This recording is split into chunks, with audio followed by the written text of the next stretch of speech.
कोल्हापुर के हाथकणंगले तालुका से एक हॉस्टल में छात्रों द्वारा अन्य छात्रों के साथ मारपीट का वीडियो वायरल हुआ है।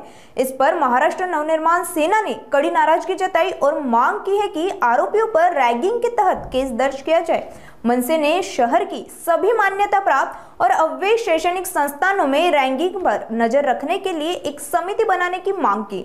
मनसे विद्यार्थी सेना के जिलाध्यक्ष अभिजीत राउत ने बताया कि वे पिछले 2 महीने से इस मुद्दे पर लगातार नजर रखकर थे। अवैध संस्थानों की सूची शिक्षा विभाग को दी गई और उन्हें तुरंत बंद कराने की मांग की गई।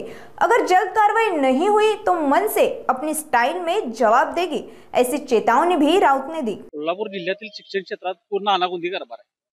कोल्हापूर शहरा जिल्ह्यामध्ये अनधिकृत शाळा कुठल्या आणि अधिकृत शाळा याची कुठलीही नोंद नाही।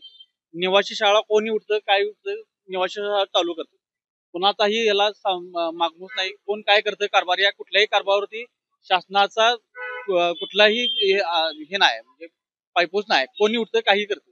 आज जर तुम्ही घटना बघितली तर जे शामराव पाटील वसतिगृहात आहे त्या विद्यार्थ्यांना मारहाण झाली, त्या वसतिगृहात जी मारहाण झाली तिथले रेक्टर काय करत होते, एवढी मोठ्या प्रमाणात व्हिडिओ व्हायरल होते, त्या विद्यार्थ्यांना अमानुषपणे जी मारहाण होते त्याच्याबद्दल काय प्रशासनाने काय करणार आहे। आज त्या विद्यार्थ्यांना ज्या विद्यार्थ्यांनी मारहाण केली, जे विद्यार्थी त्या व्हिडिओमध्ये दिसतात मारहाण करताना, त्यांच्यावर रॅगिंगचा गुन्हा दाखल झाला पाहिजे, त्यांच्यावर शिस्तभंगाची कारवाई झाली पाहिजे।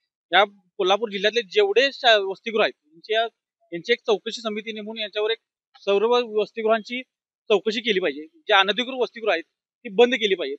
कोल्हापूर शहरात कोल्हापूर जिल्ह्यात आता बाहेरून शिक्षण घेणाऱ्यांची विद्यार्थी संख्या खूप वाढत आहे।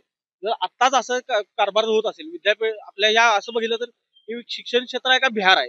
कोल्हापूरच्या या शिक्षण क्षेत्रात बिहार होऊ नये यासाठी शिक्षण क्षेत्रातील जे अधिकारी आहेत या सर्वांनी कठोर पावले उचलावी। आज देखील आम्ही कोल्हापूर शहरात सेल्फ फायनान्स या विरुद्ध आवाज उठवत आहे। गेले 2 महिने या विरोधात आमचं आंदोलन सुरू आहे।